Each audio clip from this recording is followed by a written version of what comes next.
Hello guys, Dr. Emmanuel here again. I want us to look at funnel plot. So the last time, in the last video, we looked at a forest plot, and I explained how to interpret a forest plot. And just like the last video, this video is targeted at general practice trainees that are preparing for the applied knowledge test, the AKT exam, or any other person who is curious to understand how a funnel plot operates. I'll share my screen and we can dive straight into it. So this is a funnel plot. As you can see, it looks like a funnel. It looks like an inverted funnel, like a cone. A funnel plot, just like the forest plot, is used in a meta-analysis. So in the last video, we said a meta-analysis is an analysis of different studies. Okay, it's like a metadata. So analysis of different studies. Different studies have been carried out, and then you want to, carry out further studies on different studies. So this, let's just talk straight about this funnel plot without doing too much explaining. So this funnel plot has a y-axis and an x-axis, as you can see. The y-axis, you can see, is clearly written there, talks about the standard error. The x-axis talks about the effect size. Okay, in this particular one is denoted or is depicted using the odds ratio. So the effect size. So if you have something like in the last video we used cigarette smoking and lung cancer association, for instance, you were trying to find out if there's a statistically significant association between cigarette smoking exposure and lung cancer as an outcome. So if there is, let's assume there's an effect that is found, what is the magnitude, what is the weight or size of that effect? That's what these, obviously the odds ratio will be depicting. So the odds ratio is usually on the x-axis. Sometimes the risk can be put on the x-axis. You've probably heard of things like relative risk, absolute risk, and other things can be put.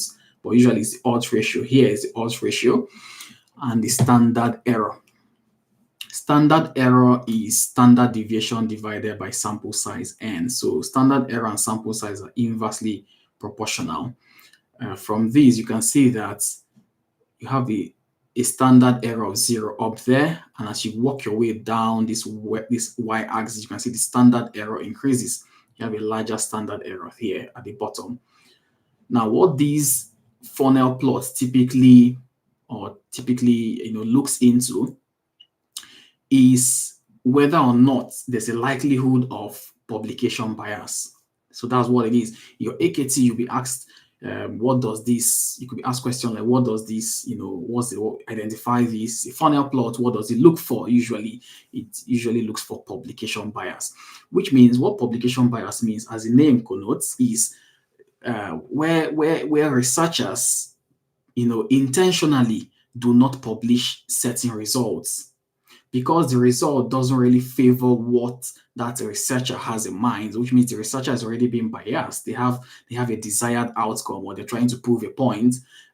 Any study or any result that doesn't prove their point, they might decide not to publish it. That's publication bias. So you're checking from the meta-analysis. We've done 20 studies. We pulled 20 studies together to analyze those 20 studies, and you found that it's not definite, but it raises your eyebrow. It makes you really suspect that there may have been a deliberate withholding of certain information or certain results, publication bias. And how do you establish publication bias after plotting your funnel plot? You look at symmetry.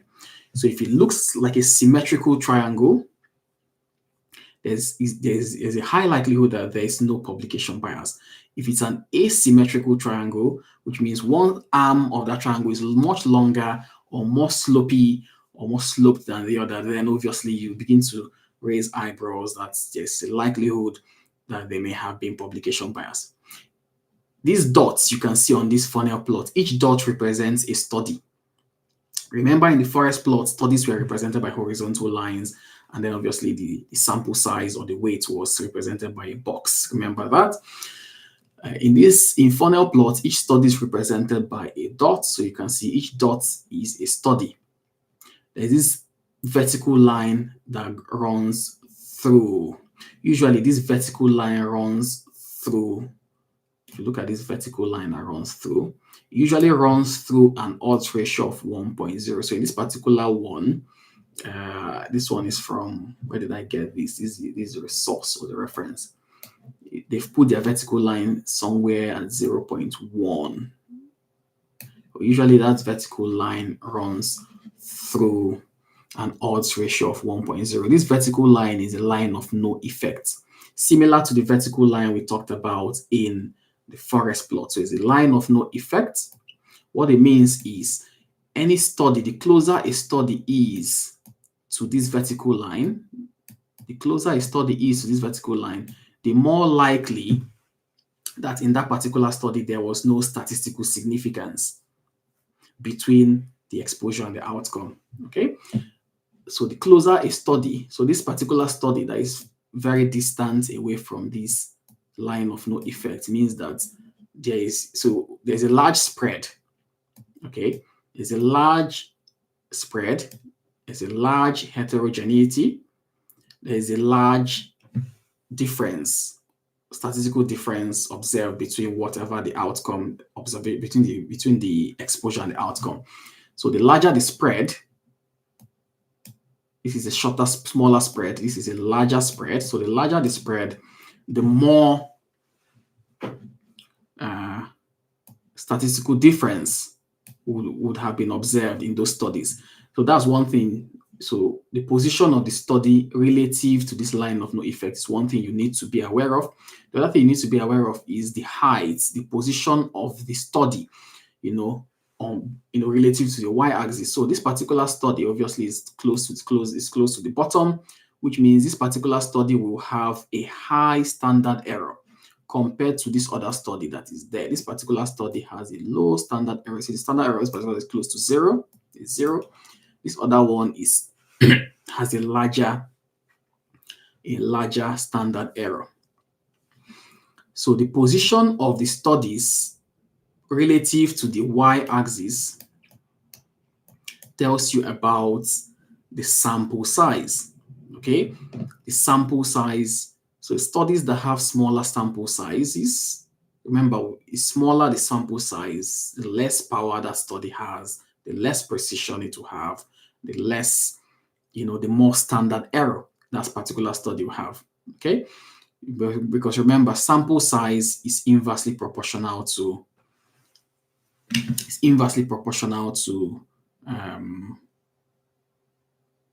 standard error. So let's move in. Let's leave this particular one. Let's go to this here. So let's look at this other funnel plot. I got this funnel plot from a journal. I haven't put the reference there, but I'll add the reference in the video description. So if you look at this particular funnel plot, even though this part has been cut off, so we don't really know what's happening there. But if you see this kind of funnel plot in your AKT, this is an asymmetrical funnel plot. It suggests that there has been publication bias, okay, in some of the studies. Again, this line that goes through the odds ratio of 1.0, this particular line is called the line of no effect, or the pooled effects, okay, pooled effects of all those studies, the line of pooled effects. Now, the closer a study is to this median, to this line 1.0 odds ratio, the less statistical significance between exposure and outcome. The farther away it is from the line of no effect, the more heterogeneity. You could look at it that way, the more variety. Someone might say the less precision, or the more statistical difference has been observed in this particular study. And then the lower the study is, which means the closer it is to the bottom, the smaller the sample size, and and the larger the standard error.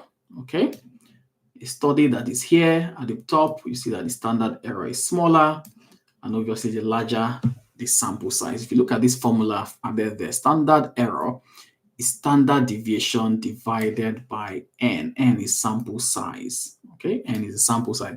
So there's an inverse relationship between standard error and the sample size. Okay, so standard error 1.5 is large, sample size is small, standard error is less, sample size is more. So the most important thing you need to be able to understand in funnel plot for your AKT exam is the triangle symmetrical or asymmetrical? If it's symmetrical, it's unlikely to have been publication bias.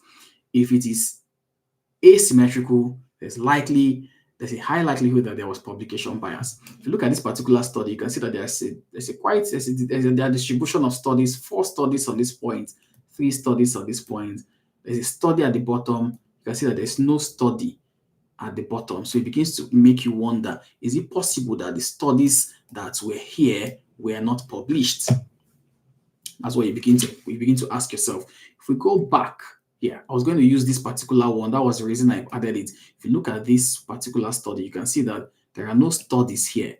But if you look here, you can see that there are studies represented, but there are no studies here. So you begin to ask yourself, there's no certainty. You cannot say with certainty that there were studies that should have fallen into this area, but they were not published. But it raises your eyebrow to say maybe there were some studies that if they had been published without bias, they may have fallen within this area of your spread.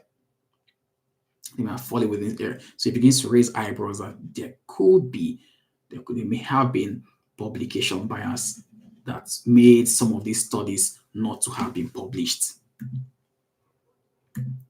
Now let's do some multiple choice just to make these sync better, to improve our understanding.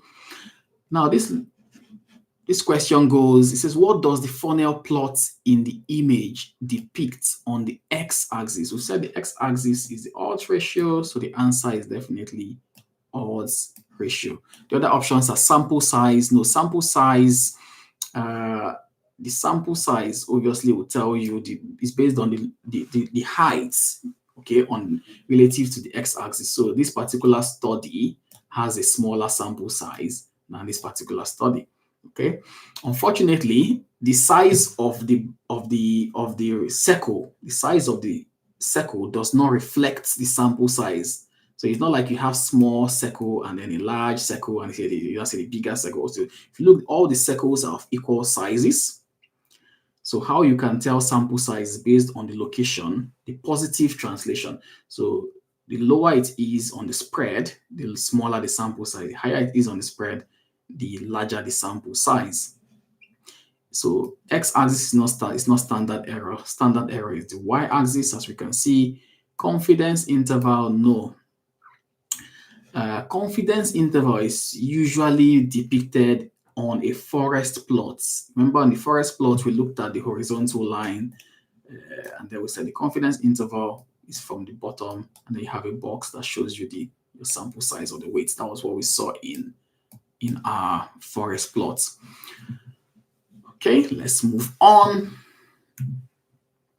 This next question says, in the funnel plot, what does the y-axis represent? And we can say the y-axis is the standard error. Okay, and that makes sense. What does the dashed vertical line at odds ratio of 1 likely represent in the funnel plot? The first option is effect size. Effect size is represented by the odds ratio. So the effect size, you're looking at the magnitude of the effect. So this particular study has an odds ratio of 0.1. That's the likelihood. Remember, I said odds ratio is the likelihood or the odds of something, the odds of an outcome happening if someone is exposed to an exposure versus, or that's divided by the odds of that outcome happening if someone is not exposed to the exposure. That's what the odds ratio is. So it tells you the magnitude of of effects that is observed in that particular study. Okay, that's what the odds ratio. So it's not the effect size per se. That particular odds ratio of 1.0 is the null hypothesis of no effect. Okay, it's not the confidence interval boundary, it's not the average odds ratio. No, it's not the average odds ratio. It's actually the null effect hypothesis. Now let's go into this other one. How does the funnel plot help in detecting bias? We've already said that the symmetry, you have to look at the symmetry by showing confidence intervals for each study. No, by identifying a symmetrical distribution of effect sizes around the vertical line. That makes sense. By directly calculating the effect size. No. By showing the number of outliers. No, this is an outlier, obviously, it's far away. But that's not what we're looking at. Detecting publication bias, it's looking at the symmetry or asymmetry of this funnel. Usually you wouldn't have to draw these dotted lines. In the exam, you usually have given you a funnel plot that already has these lines drawn. If they're not going to draw this line themselves already, then obviously they would have put the studies in such a way that there will be obvious symmetry or obvious asymmetry, because sometimes they might show you a funnel plot without those lines, clearly drawn out. This other one says, what might be suggested if larger studies, smaller standard errors tend to have effect sizes closer to the vertical dashed line, odds ratio of 1. So what does it mean if, like, this particular study that is closer to this vertical line, compared to this study that is farther away from the vertical line? What does proximity to the vertical line connote? Publication bias? No. Publication bias is based on the symmetry or asymmetry, small study effects, greater variability in effect size, less heterogeneity in the study outcomes. So if larger studies tend to have effect sizes closer to the vertical, so larger studies obviously will be the one up there compared to, let's use this one compared to this. Let's use this compared to that. This is a smaller study compared to that. And this particular one is closer to the vertical line compared to this one. So this is exactly what they're talking about.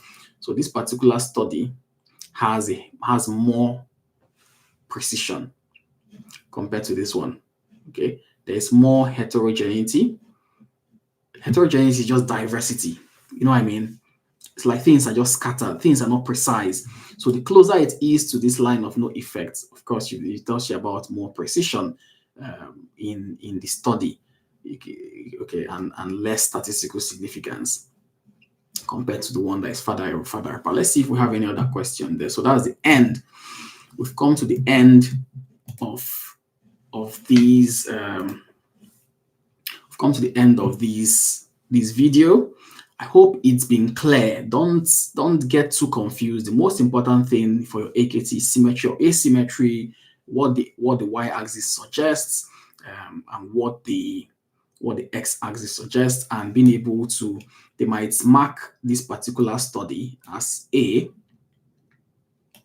They might mark this particular study as A, and they might mark this particular study as B, and they'll ask you questions. Compare, talking about A and B, and they'll tell you that study A, they might mark A, B, C, D, E. They say study A has a larger sample size than study B, or they might say option B, might study B has a larger sample size than study A. So clearly study A has a larger sample size than study B. Okay, they might say study A here has,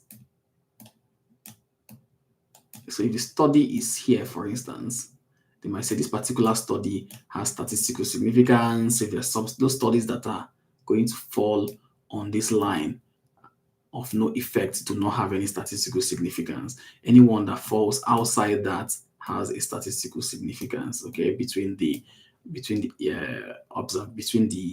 ways of observation between the exposure and the outcome. So those are the ways they'll play around the questions. So if you found this video helpful, share it with other people who would benefit from it, or your colleagues who are preparing for the AKT. Don't watch alone. Share the video so that you pass, as well as your colleagues will ace your AKT. You must know your funnel plots. You must know your forest plots. You must know your box and whisker plots. The next video will be on box and whisker, so watch out for that. Hit the notification bell so you'll be reminded as soon as that video goes live or is published. Thank you for supporting this channel. All the best.